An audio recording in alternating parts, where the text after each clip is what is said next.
Kim Pao may pasabog sa ABS-CBN Ball 2025.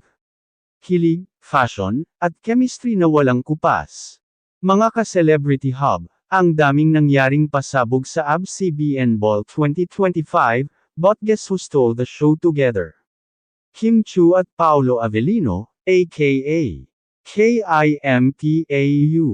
Grabe ang kilig overload, parang teleserye sa totoong buhay. Pagdating pa lang nila, sabay na sabay ang kanilang entrance, holding hands at nagpa-pose sa red carpet na parang real-life power couple.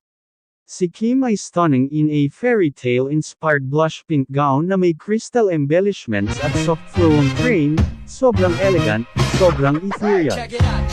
Gawa ni Michael Leva, at bagay na bagay sa kanya.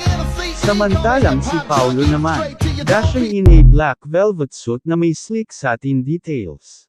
Clean, classic, pero full of leading manapil.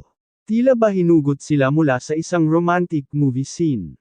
Pero eto ang highlight, nagkatinginan sila habang ini-interview, sabay tawa, sabay sabing.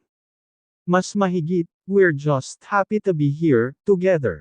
Ay, mga bes, hindi kinaya ng fans. Lahat ng Kim Pao shippers, gising at gulat. Trending agad sa social media ang mga hashtag. Hashtag KimPosable. Hashtag KimChuanPulovolino. #ABS2025 Kiligkinganquin. Netizens couldn't help but gush. Mas mahigit, sana all may Kim Pao sa buhay. Di mo na kailangan ng teleserye, sila na mismo ang kwento.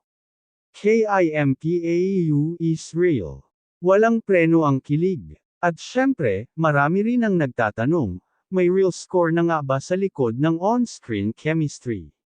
For now, both stars are keeping things private, pero kung titignan mo ang body language, parang may forever vibes na.